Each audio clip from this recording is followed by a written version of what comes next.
When I press play, and go live.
Well, hello people, we are back for another live Q&A and welcome aboard. I've got a Christmas joke for you in a minute. I'm just going to shut this down first.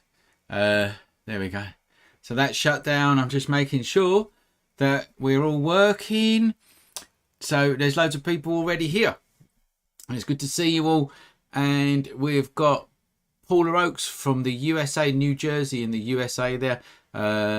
Christian from France, Crystal Craig from Washington, then we've got Rob from Ipswich just down the road here, and Klaus from Germany.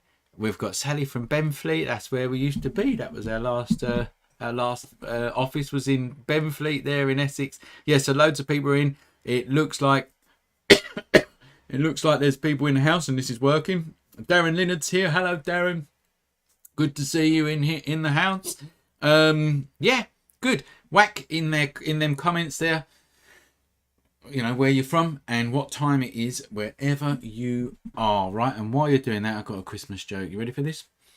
Two snowmen in a field. One turns to the other one and says, "Can you smell carrots?" I'll leave that with you for a little while. It's one of them little dad jokes. It made me laugh, so hopefully it's made you laugh. All right. Okay. So we've got loads of questions. It's another live Q&A, and we've got loads of questions. Here they are here. Before we start, Merry Christmas. I hope you're having a good time. The whole world seems to be in lockdown, so I just hope you're making the best of it. All right. The other thing is obviously the albums on the wall, right? I've changed them. I don't know if you can see. Yeah, the clever people amongst you. There's the featured album. You got to tell me what that is.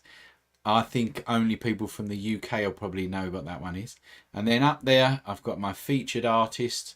I can't even move my pencil properly. There it is, my featured artist and the albums. This ain't working. There you go, whatever, there you go, there. All right, there's albums up there. Oh, Les has already kicked in there with Thriller and Off the Wall. Well done, Les. No one else has come back there, so Les has already cracked it. Two absolute classic albums there. Yeah, there we go. Right, let's crack on, shall we? We've got, let's just see how many people we've got so far. Oh yeah, we're building up a nice bunch of people there. David from Texas, someone from Kenya there. David Booth is from Michael Jackson. Oh, I know, he's not from Michael Jackson. He's telling me what the featured artist is. Colin from Somerset. And Tom from the Netherlands. People from all over the world, which is great to see. Welcome. Let's get learning some photography, shall we? The first question is... Oh, the other thing is... Cheers. I've got a pint of IPA tonight. I don't know what you've got. But hopefully you're enjoying it. Lots of people are getting Michael Jackson and the albums. That there, the featured album there. Be interesting to see who gets that. Right. First one, Luke Tapanyun. Sorry if I pronounced that wrong. From Oxfordshire, here in the UK.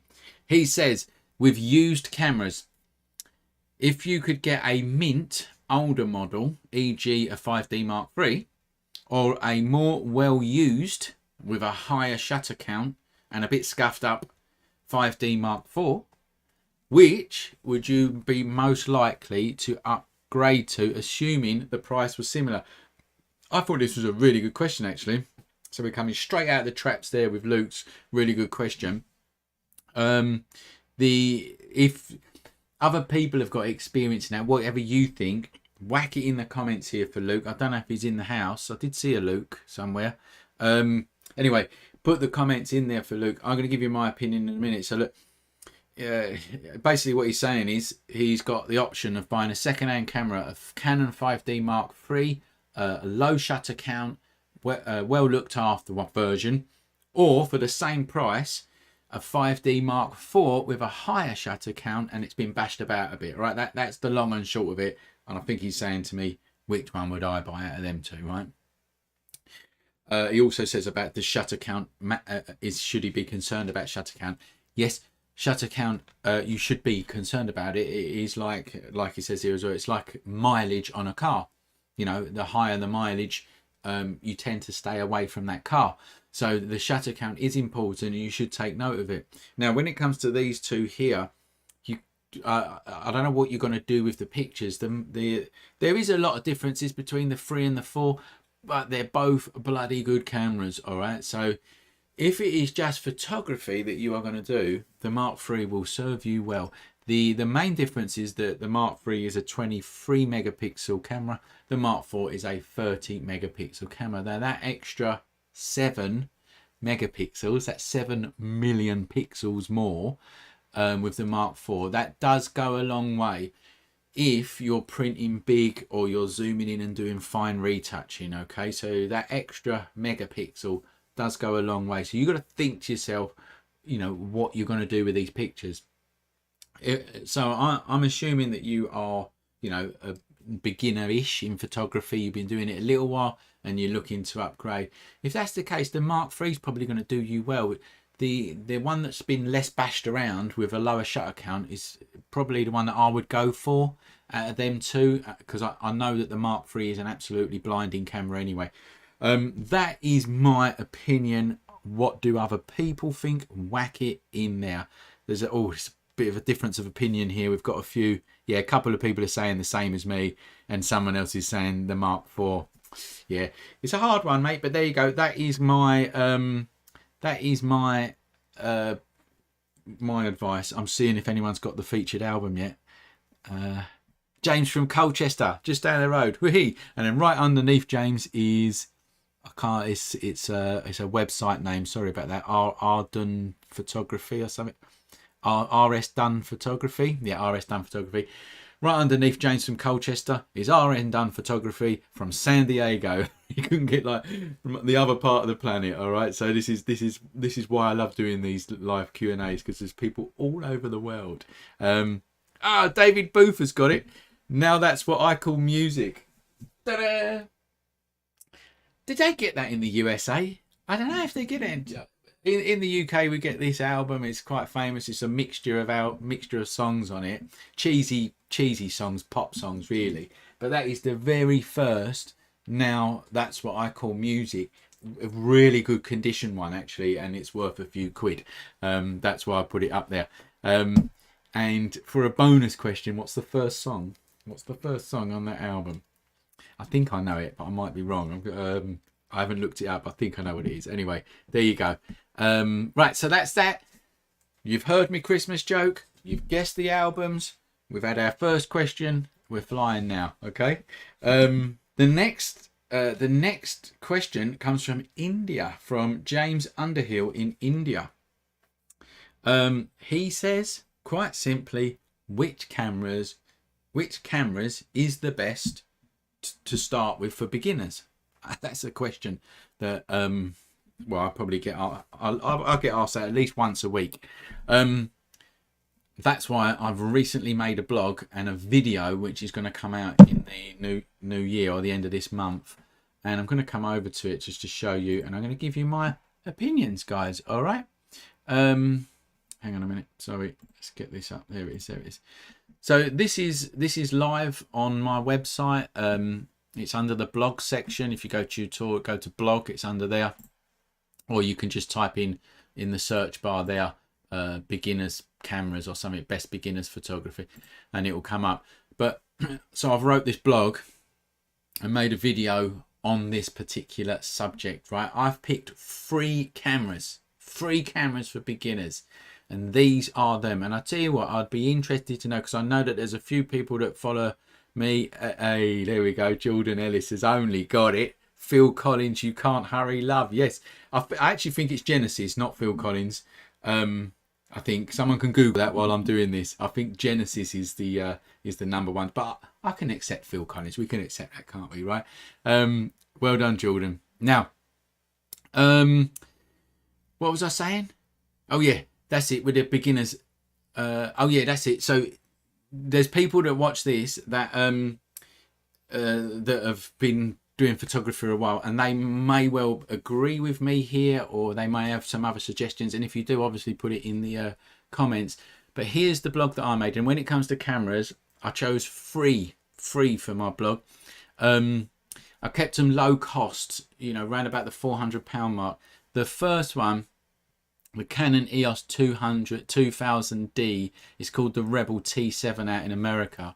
And this is a great camera. It's like retailing at around about £420 with a lens. And they sell in their absolute millions across the world, and millions of people can't be wrong, and they ain't here. And I've taught thousands of people, and I get to play with so many different cameras, quite luckily. And this one is great. I never hear anyone say to me, I'm really gutted that I bought the Canon. never hear that once ever. They're very easy to use, and they're cheap, and it's the cheapest out of the three. So it's that one there, right? That's my first choice for beginner's camera. Then the next one is this one here, the Nikon 3500. It's basically the same camera. It's basically the equivalent camera, and it's Nikon's version. So really, when it comes to them two, you've just got to go, do I want Nikon or do I want Canon? This is it. If you are choosing between them two, right, look around you like this and see who else is doing photography that you're going to hang out with.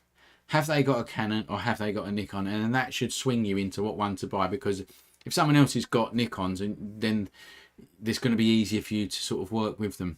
If it's none of them, I would go for the Canon out of them two for a fact. That's no surprise, people watching this, but there you go. And the other one I've chosen actually is the Fujifilm X-T200. It's the dearest one though. It's the dearest one out of the three that I've chosen for the beginner cameras.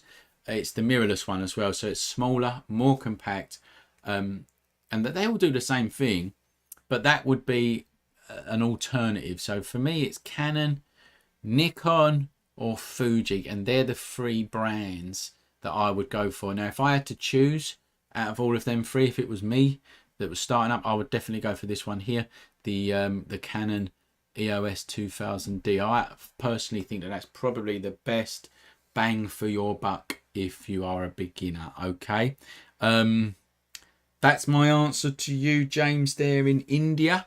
There'll probably be a few more comments on here that you can look through. Someone here bought the Canon 2000 this year.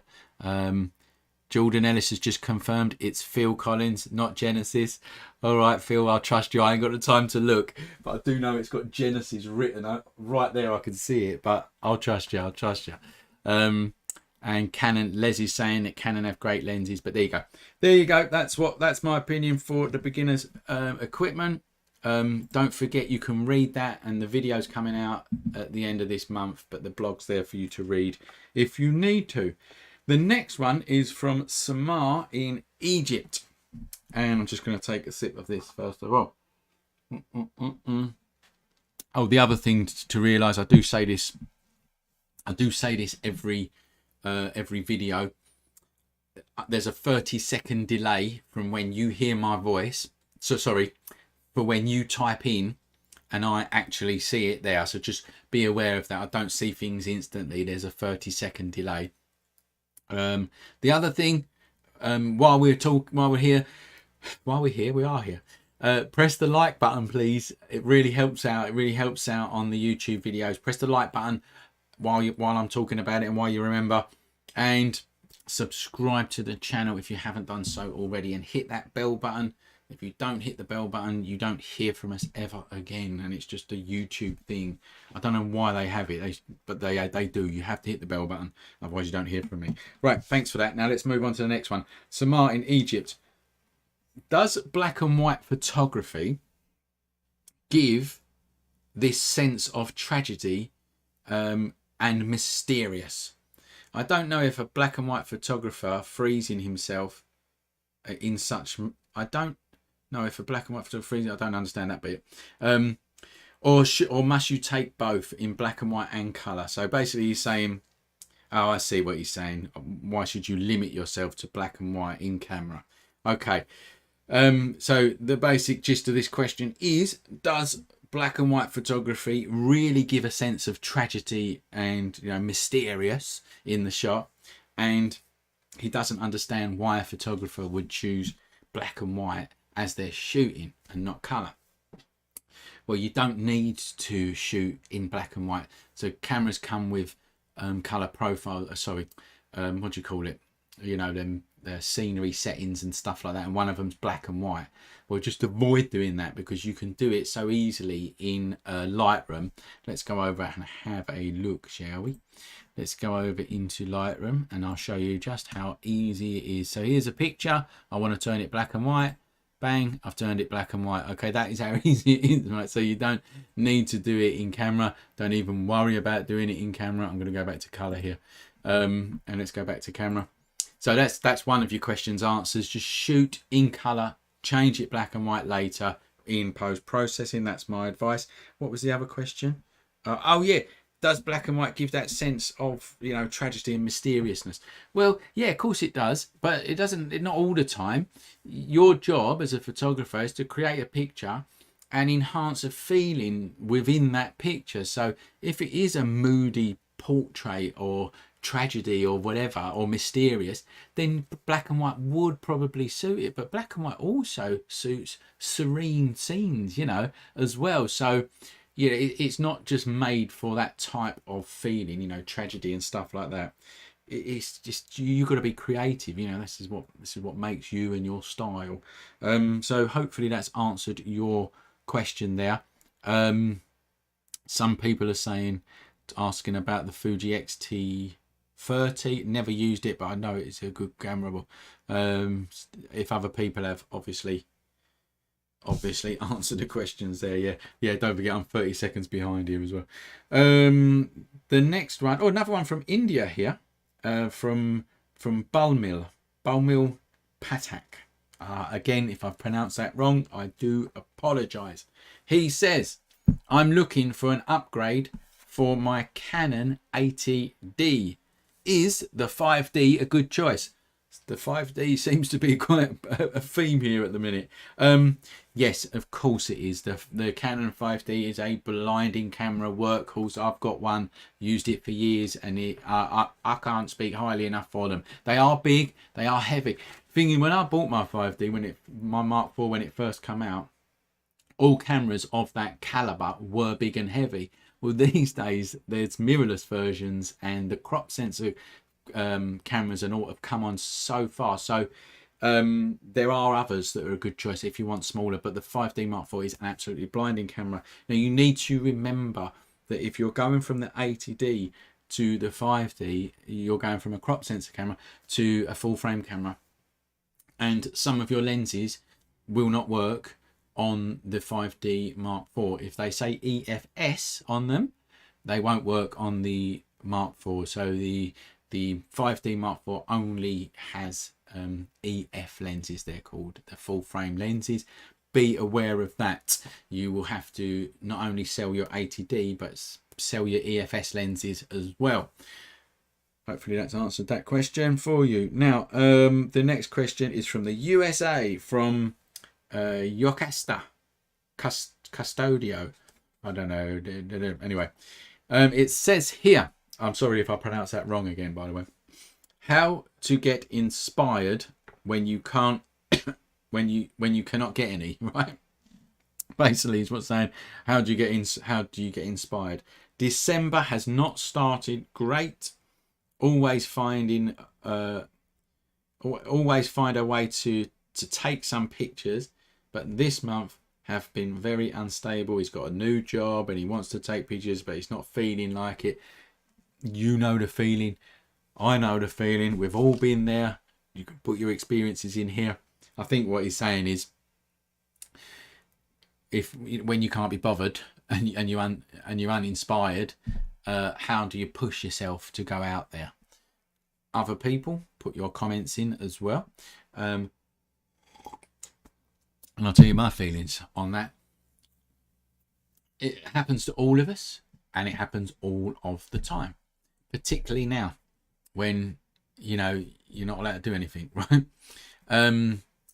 But this is what I find, that you just plan to do it, right? So let's just say, hopefully you're watching this, and if you are, let us know. If you're in the house, let us know. Say to yourself, right, this weekend I'm going to so and so place. I mean, you've wrote the USA there, so I can't even narrow it down. So it's a big place, the USA, but I'm going to, I don't know, Yosemite Park or whatever. And I'm going to go to that place and I'm going to take some pictures, right? So you're giving yourself a target there. This Saturday, I'm going out to this place and I'm going to walk around and take some pictures. Whether I get a good shot or not is a different thing. And another thing is, if you've got someone that is of the same, that wants to do the same thing, another photographer friend, ask them and go with them, because that helps you out, right? Don't go with, you know, like your missus or whatever when they're not into photography, because it's just a total nightmare, right? You need to be either on your own, or you need to be people that want to do the same thing. And that's my advice. That normally gets you going, and I do it all the time. I text people, my friends are photographers, my mate Aaron I go out with sometimes. I say, Aaron, what are you doing the weekend? Should we go and take some pictures? And sometimes you don't even get any shots, you know, you just get a load of crap, but it was good to just go out and do it anyway. So yeah, that's what I do. Let's have a listen to what other people do, and yeah, there's a few something's going on in the comments here. I think there's some private jokes going on there. I'll have to have a read later on. Now let's go on to the next question, and that is from Daniel Lomas from the United Kingdom. It says, what are the best settings to use when doing baby photography? I have a 2-month-old who wriggles around quite a lot. All my pictures turn out blurry at the moment. For now, I don't have a tripod either. Would you say it's a necessity for good shots in these circumstances? Right. Putting a camera on a tripod to try and take a picture of a wriggly baby is not really a good thing to do anyway, right? So the tripod's not really going to help you out. Let me show you something that is like equivalent, all right? Let's go back over to here. And again, oh, hang on a minute. Can't see it, can you? There you go. And again, this is a free blog on my website. There's a free video there. That video, if you press play on that video, it will tell you all about baby photography at home. It gives you all the tips and techniques and settings and things like that, okay? Now, to get this shot, I've got the settings down the bottom here. To get this shot, it was f1.8, all right? At 2/50th of a second. So let's explain an ISO 100. So let's go, I'll go to a bigger picture so you can see it bigger there, look. So 1/250th of a second is a fast shutter speed, and this is your major problem here. This is what's happening here, why your shots are coming out blurry. It's probably nothing to do with the focusing, it's probably camera shake, because like you say, babies move, you move, and it's all a very sort of quick process, right? 1/250th of a second is a fast shutter speed, and it's going to ensure that you're going to get a sharp shot. Okay, so that's the first setting. Make sure that you're on. I mean, when I did this, that's what I figured out that one. You'll see it in the video. You'll see me do it in the video. That 1/250th of a second was about right. Now doing it at 1/250th of a second means you're going to need a lot of light. So make sure that you're in maybe a conservatory, or at least near some patio doors where there's loads of light coming in. Get a piece of white card or perspex. So yeah, perspex, polystyrene, anything that's white. And so imagine that this camera here, that's the patio doors. You put the white reflector, you put that behind you where the camera, so you've got the camera, the white reflector's here, and that's going to bounce light back in to the baby. So it's obviously photography is all about light, and that's a really quick and easy way to get light into your subject. If you can get a lens that goes to a really wide aperture like that one there, an f1.8 or an f2.8 lens, that will do you a massive favor as well. Okay, so there it is. Really, that's my advice. Go over, read this blog. You can read it obviously or watch the video, and it tells you the settings, and yeah, there you go. There's my advice. So let's go back to camera. Let's have a little sip and a little little read of the thing. So RS done photography there. Being in Southern California, I grab my camera and head east from San Diego, not knowing where I'm going, and see what happens. Sometimes I hit pay dirt, sometimes nada. The important thing is to go. Absolutely it is. And yeah, and there's some other advice there for the person who was uninspired there, so that's really good. Thanks for that, guys. Next question is from Jerry Keeble from Lowestoft in the UK. I took my granddaughter to the zoo during the summer and got some great shots of a tiger, right? I would love to have had just the head with the black background and not see the cage, etc. I've actually got two questions for you. A, could I have achieved this in camera? If so, how? And well, let's just go for that one first. Jerry, I don't think so, unless you would have got into the cage with the tiger, right? If there is a cage in front of you, that's it, really. You can't, that's it. You can't, that's that, right? Unless you want to jump in with a tiger. Some zoos, I think you can get up and shoot down, I think, but yeah, generally no. And then B, how could I do this in Photoshop? And you're currently doing my courses as well, so thanks for being part of TSOP, Jerry. You're right. So the first thing is you can darken around the edges, which was one of your questions. That's easy to do in Photoshop. You can do that with a curves adjustment layer, darken it down and mask out the middle. You can do it with a color fill adjustment layer. All of that I teach you in the course, so you'll learn how to do that. And again, you just mask out the middle. That bit's easy. Erasing a fence in front of you is not. It can be done, and I know that there's YouTube videos and where people are taking away cages in front, but I'll tell you, in short, it really can't be done. Okay, it's just so hard to do that there's no point doing it, and you're never going to get it right anyway. So if there is a cage in front of you, even if you blur it out or whatever, there's a cage in front of you, and it's just one of them things. I'm afraid this is why the wildlife photographers in Africa get paid so much money, because they have to go out and do it properly. So that's your answer, Jerry. I'm sure it's not what you wanted to hear, but that's my opinion, I'm afraid. Martin Hummel is the next one from Wendover. Now, he says, where have the user profiles gone in Lightroom? I'm not sure what version of Lightroom you was using before, but there was a time, I'm going to show you what's in the glass mark. I'll tell you in a minute. Let me come over to here first. Fred Woolley, what's in the glass mark? It is a nice pint of IPA. Yes, and it's lovely. Okay, now where was we? Oh yeah, so there was a time when Lightroom had profiles down the bottom. They were down here under calibration, all right, and you could choose different profiles here.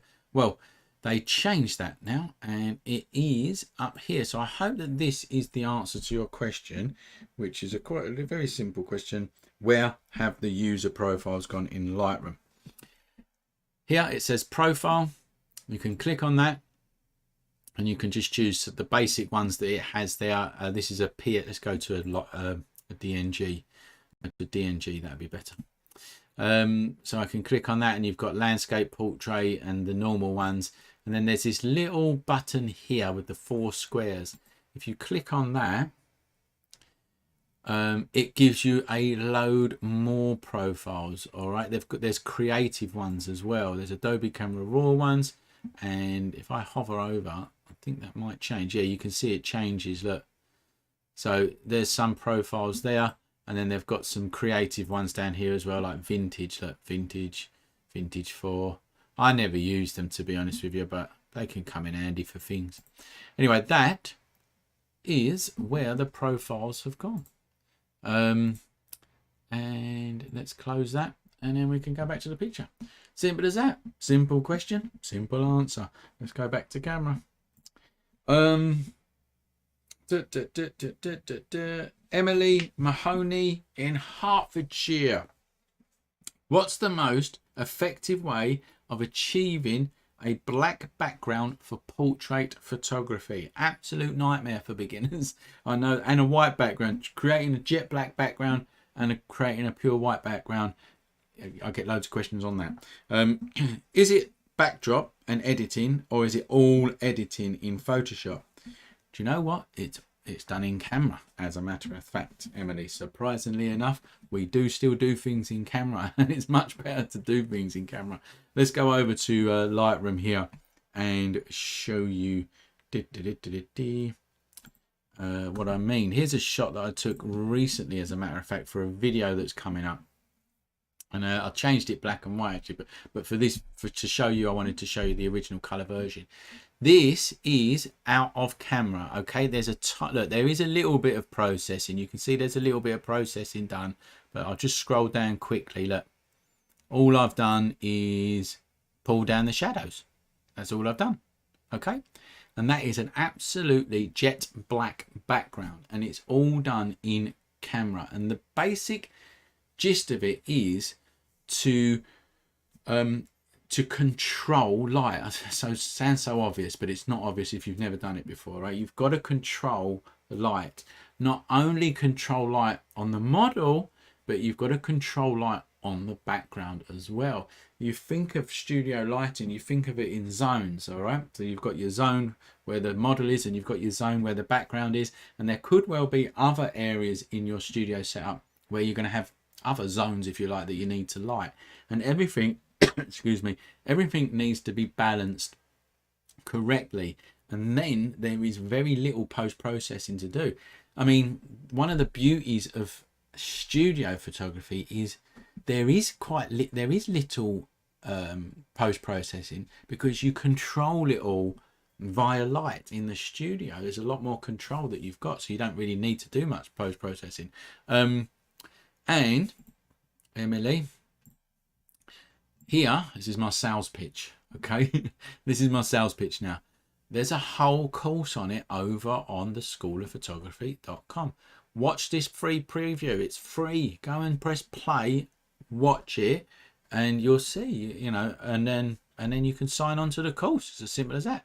Tells you all about what we do, what the course is about, and yeah, there you go. It's already helped thousands of people, and I'm sure it's going to help you out as well, Emily. So let's go back to camera now. I hope that's answered your question there. Another sip. Got to have another sip, haven't we? Let's go down here to Yaz. Yaz K in the UK. I'm a new wedding photographer. I'm not sure which focal points to use to ensure everything is in focus. Despite shooting in a high f-stop, e.g. group shots, and he's got 6.4 here. I don't know what that means, but I kind of get the gist of what he's saying. Sometimes the people on the right and the left are out of focus. I use a single AF point at present. Thank you. Right, yes. This is a wide angle lens issue. So I think that what you're getting at is that you are using a small aperture, which is what you do. You want a longer depth of field. You're using the AF points correctly by the sounds of it, but around the edges of your shot, it's soft, or it looks like what you've put here, out of focus. Right, if you're using a wide angle lens or even a standard lens, as a matter of fact, when you go to its widest part, the edges tend to be soft, especially if you've got a cheaper type lens. But even on the really expensive lenses, on an ultra wide angle lens, it's always going to be soft around the edges. Really easy way to tackle that: stand back a little bit and zoom in slightly. So if your widest focal length is, say, 16mm, just zoom into 20 instead, and that will keep them edges nice and sharp for you. All right, so it sounds to me like it's a lens issue and a wide angle part of the lens. All right, so I hope that that has answered your question, Yaz. How the hell do you fold a 1.5 by 2 meter backdrop? Oh, Gavin, that's from Gavin Foley. How the hell do you fold a 1.5 by 2 meter backdrop? Christ, Gavin, if someone knows the answer to that, I want to know it myself as well. We've got this lovely backdrop that we got for that shoot, as a matter of fact, the one I just showed you, and it's a fabric one, and it comes, it's what does it say, non-crease. It says non-crease, big letters, non-crease. Is it my arse? It creased, all right, and we had to iron it, and you fold it up and it gets creased. It's a nightmare. And yeah, so I would like to know the answer to that question as well, Gavin, to be honest with you. I don't think that there is one. I think cloth creases, simple as that. Joseph Warwick here from Pennsylvania in the USA. Actually, this is going to be a very easy one. Do you have, or are you planning a course on flash photography? Well, Joseph, I don't know if you're in the house and you was listening about 3 minutes ago. I just said I've got one. It's over there on the website there. It's called The Complete Guide to Studio Lighting. It's an online course. Watch the video, buy the course, blah, blah, blah. So the answer to that is quite simply yes. Okay. Now,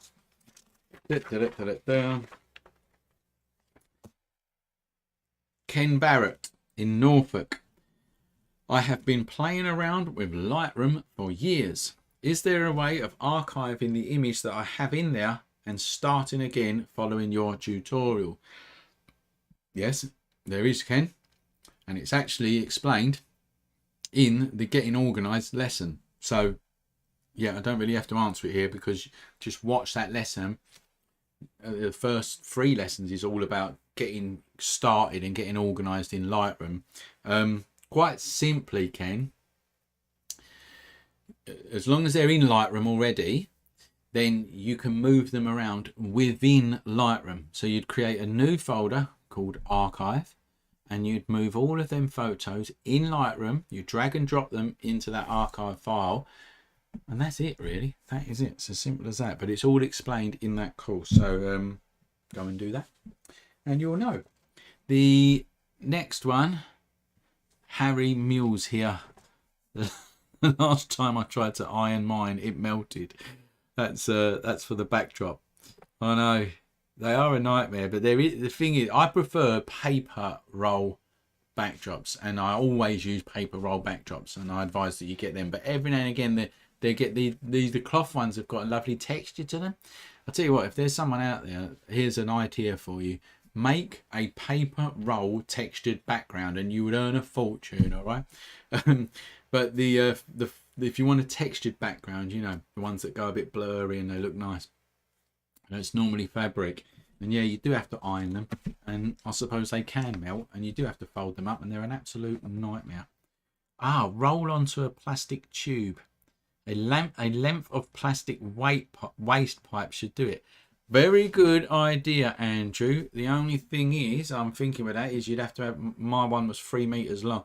You'd have to have a 3 meter long piece of waste pipe stuck in your studio somewhere. But if you've got the space, that's a winning idea. Right, we better move on now. So what did I do? I did that one there. Peter Brook from the Philippines. Lightroom functionality improving with each release, but Classic grinds my PC to a halt.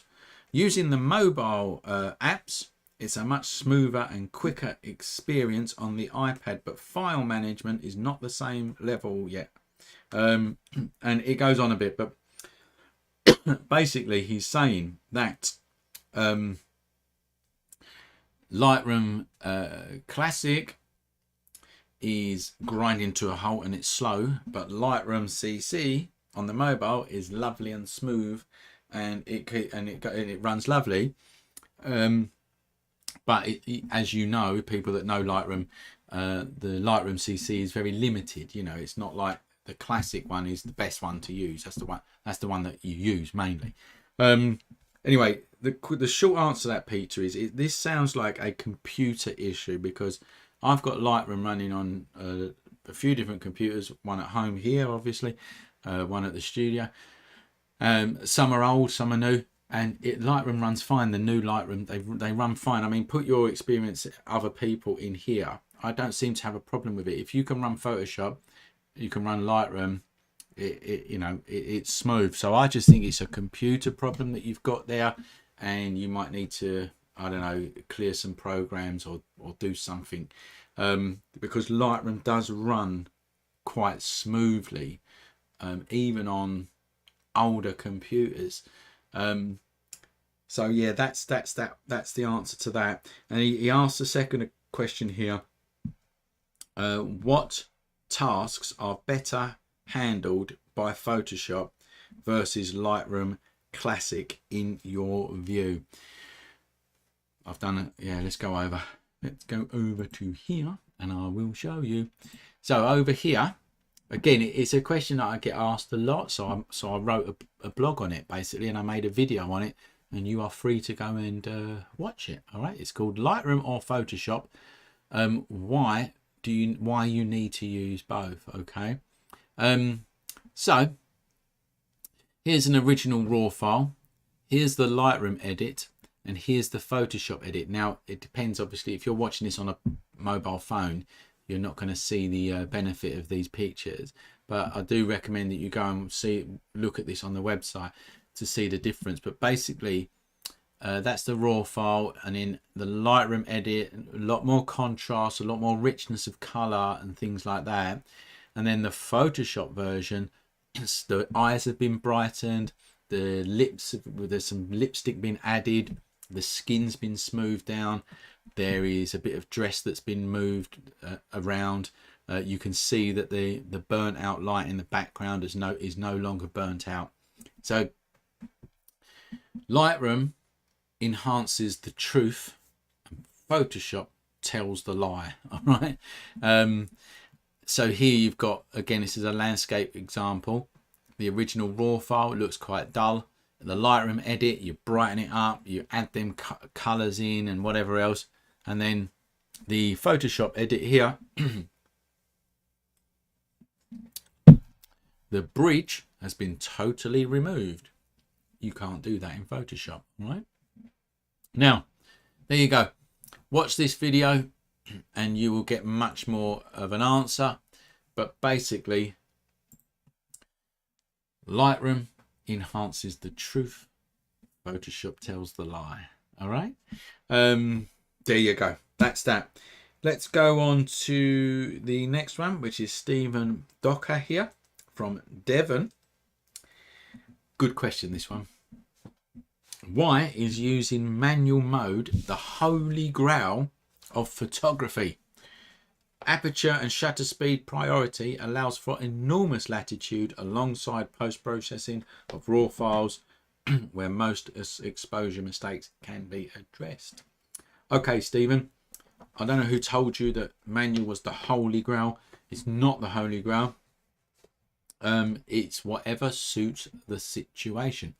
So let's just take a couple of situations where manual is necessary. Studio lighting, you've got to use manual. Long exposure photography, you've got to use manual. Night photography, you generally use manual, because the camera cannot figure out what you're trying to do, right? It's not that clever. You've got to tell the camera exactly what you want to do, and that's the reasons there. Aperture priority, great for street photography. That's what I use it for. I set my aperture to whatever aperture I want. It's normally a wide one for me because that's the style that I like.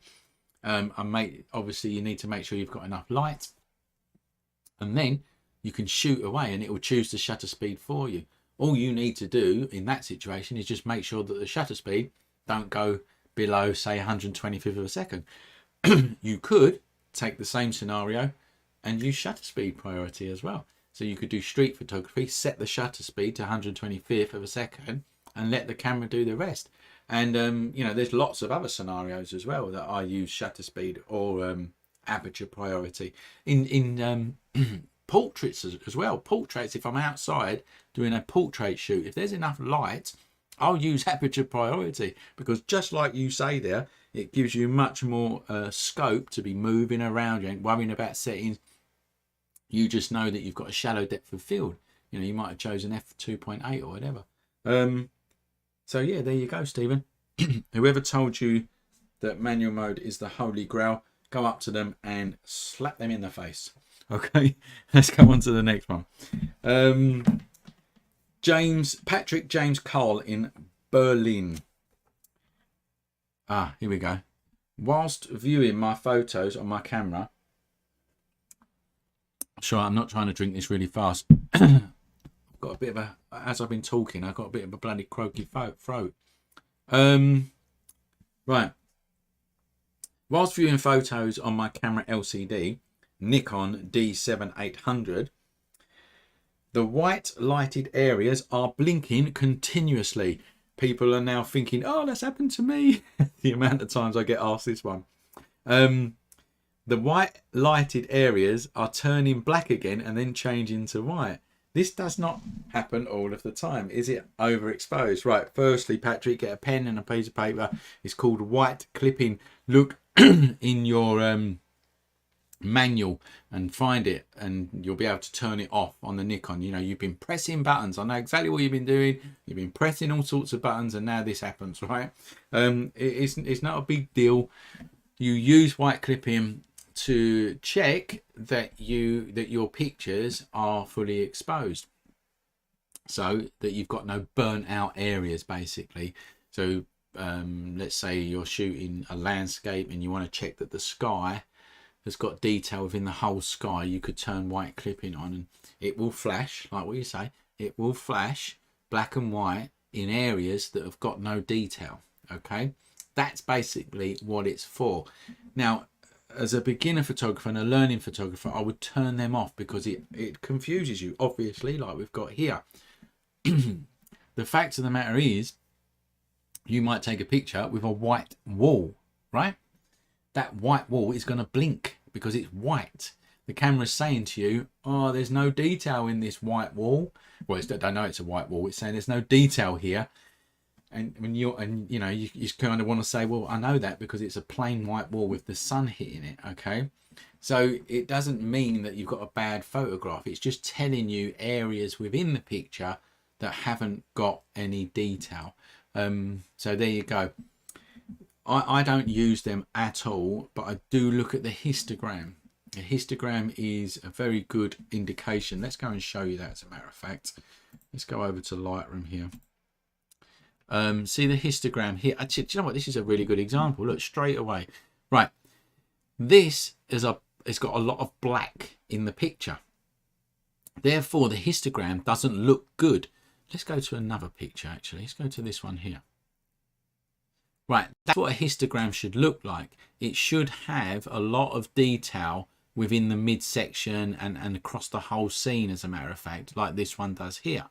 So if you're looking at the back of your camera and your histogram is looking like that, let's go to another one here, look. And you've got a big sort of arch and you've got detail going across, you're doing a good job. If you go onto a histogram like that and it's all pushed to one side, so it's all pushed to the left here, or it's all pushed to the right, that's saying that you've got an underexposed shot or an overexposed shot. Well, in this picture, it is black. So that is what the histogram's going to look like. So I would turn the white clipping off. I would learn about histograms. And just the general rule of a histogram, it is general, is it needs to go like an arch in the middle. It just needs to go like that across the whole picture. And if it does that, it means you've got detail and colour throughout the whole image. And shooting raw as well, just to make sure, because you can pull things out. Tim Leader there is asking, questions are sent in ahead of time. Yes, they are. I do try and so questions are sent in and I print them off. I've got them here. Gives me a chance to read through them and get things ready for you. I do try and answer a few here, and I will try and answer a couple in at the end of this video. So yeah, but that's basically it, Tim. I don't know if you're telling us someone else that or you're asking me that, but anyway, that is exactly what happens. Yep, there you go. That's Patrick from Berlin. Oh, they're having a tough time. Full lockdown out in Germany at the minute. Right. John Harrison from Leeds in the UK. I'm looking to get out and about on my motorbike and do some landscape stuff in the better wetter. I'm looking for a tripod that can fit in my top box. What one do you recommend, please? Aha, very good. Now, let's go over to this screen here again. Let's go back to this blog here. And so this is on my website, the Beginners Photography Equipment blog. And this is the one I've been recommending to people. I think it's an absolutely brilliant tripod for the money. It's 35 quid. It's light and it's sturdy and it's small. It'll probably pack, well, you won't be able to see there. What should we say? I reckon it packs down to about 1/2 meter or something like that. And that's a good one. That will pack down into your box.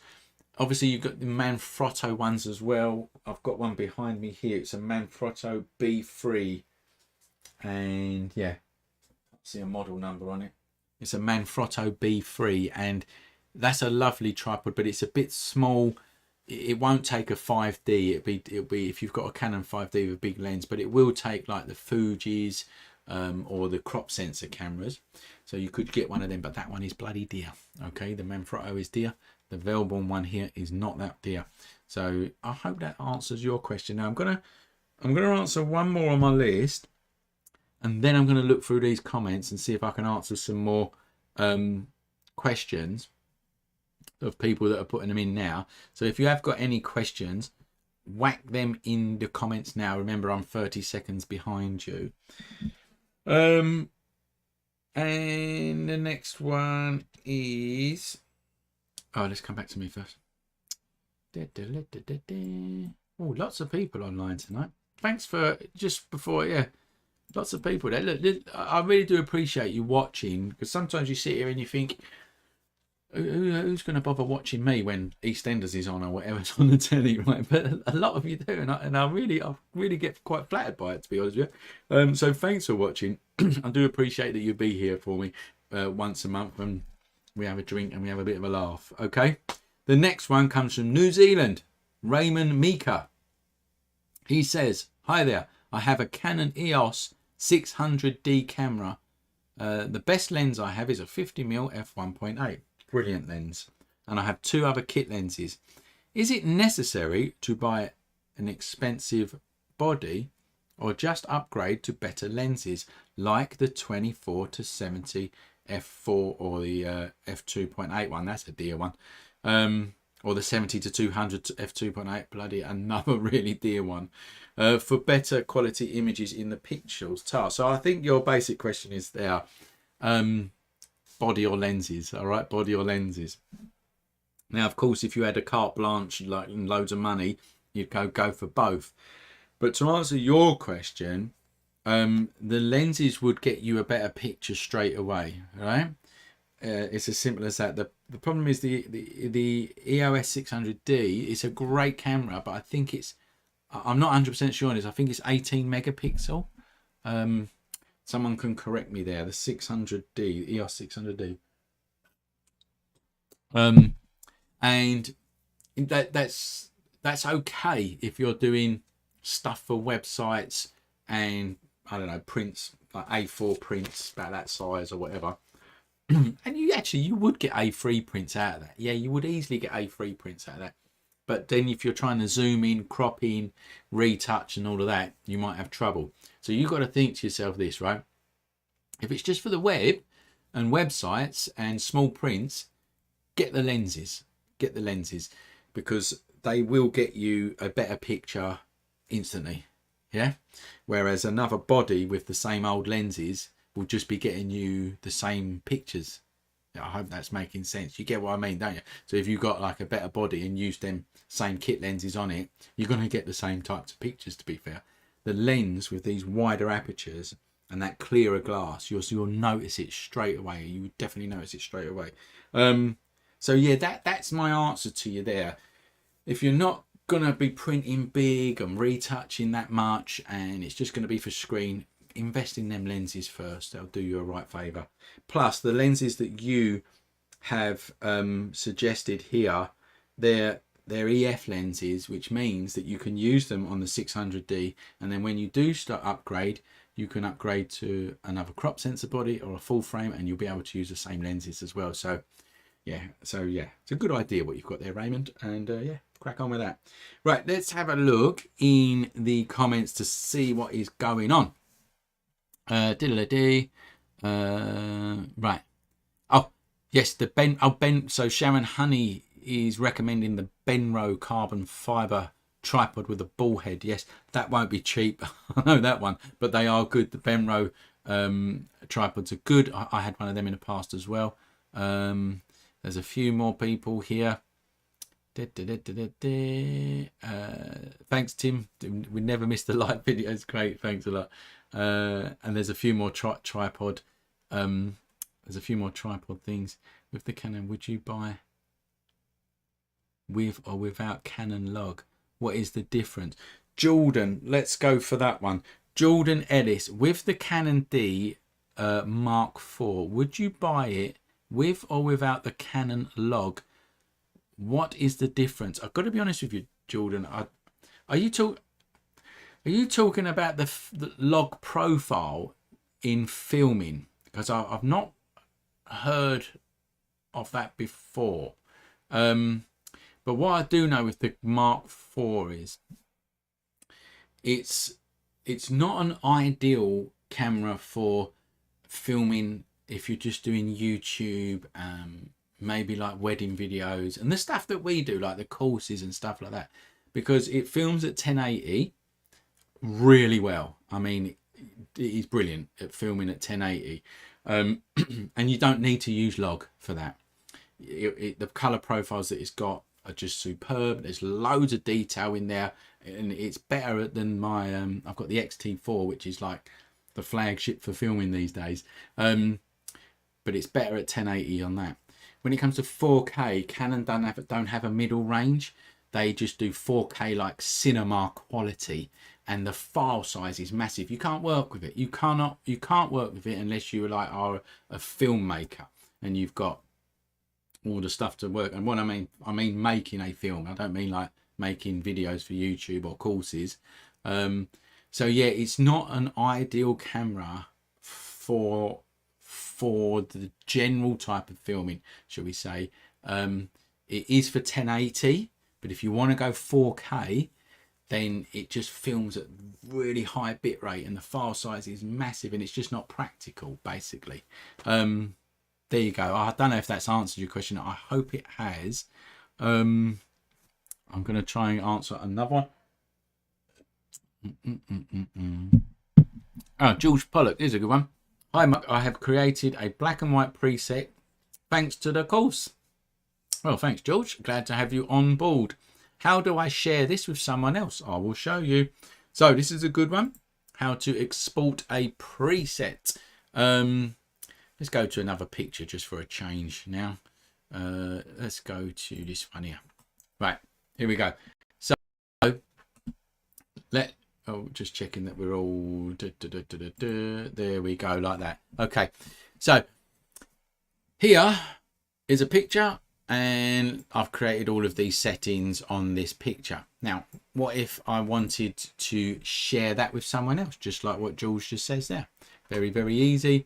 All you do is you go like that and you go create preset. All right. Oh, let's bring the box over here.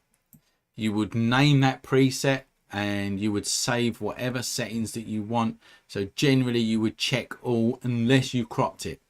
So you normally, these are generalizations. I normally tick all, right? Check all. and then I take off the crop, wherever the crop is on here. Sometimes it's not even here. I'll generally take off the crop anyway, right? Then you name it. You can put it in any folder that you want to. You can create a new group, and you click create. I'm not going to do it. I'm just going to click cancel. So let's just say that you've created a preset. All right. Here I've created one for Olympus cameras there. So you've just created that. Then you right click on that, and you will go export. You click export. You name the file, you export it somewhere, and it comes out as an XMP file. I'm not going to do it. I'm going to press cancel. And there you go. And then that person who you've sent it to, so you've exported the preset that you've created, that person would then click on this plus sign here and go import presets, find where they've saved it, and import it to one of them folders here. Generally user presets, but you can put them in anywhere you want. And there you go. That was an easy one. I like that one, George. I hope you all learnt from that. Now, I'm going to answer one more, as a matter of fact, because it's past and diddly dear. What team leader, what MP should you go for? Now, I'm taking it you're not talking about like Boris Johnson and that. You're talking about megapixels, right? Certainly wouldn't go for Boris Johnson, I'm not sure. Anyway, what megapixel should you go for? Well, you could say the higher the better, couldn't you? But in fact, it is what you're going to use it for. So I've used the Olympus. See this Olympus camera here? This is a micro 4/3 camera. I think it's about a 24 megapixel camera, something like that. And I have printed from that prints that stand like this high off the floor. They must go, at least a meter off the floor, and they've been fine. I'm telling you, absolutely fine. But you have to get them exposed correctly and everything like that with it.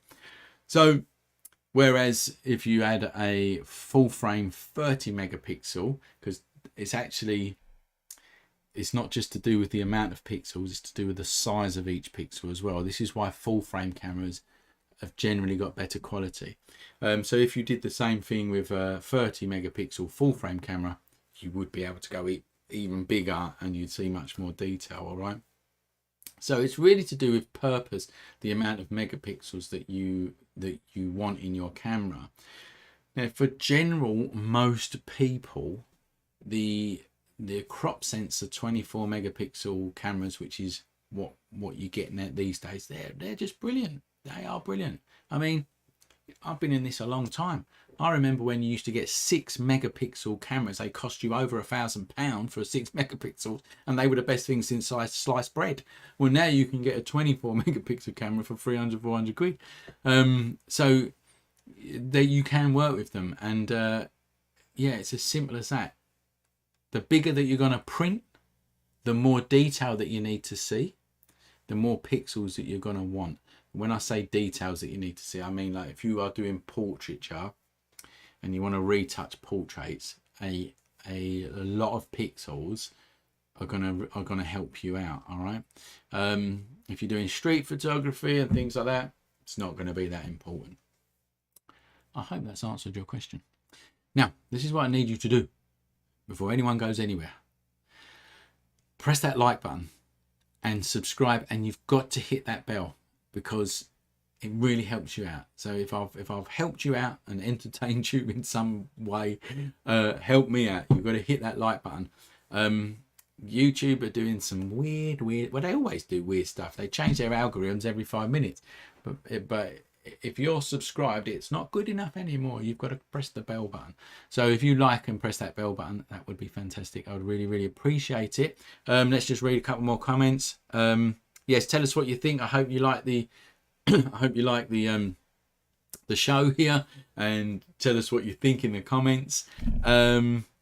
And Sharon Honey, extension tubes, yes or no?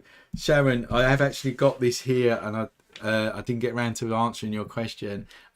Yes, Sharon's looking for a cheap answer to macro photography, and extension tubes are really good. I've used them before for moon photography, and you don't really notice the difference, to be honest with you. They give you a really sharp, clear shot. So if you are looking for a cheaper macro answer, extension tubes will do you fine. Don't worry about that. All right.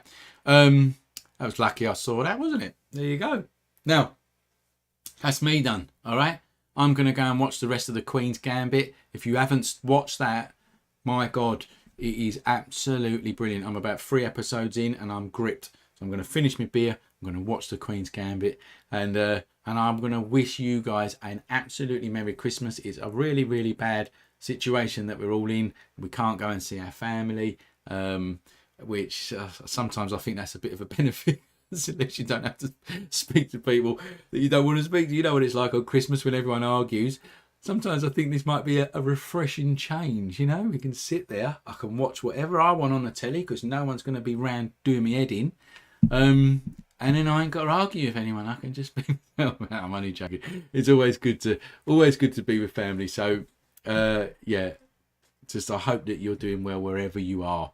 I know some parts of Europe at the minute are in some real they're worse than we are in the UK, and that's saying something. All right, enjoy yourself, have a great Christmas. Thanks for watching. I really appreciate you being here, and I will see you next month.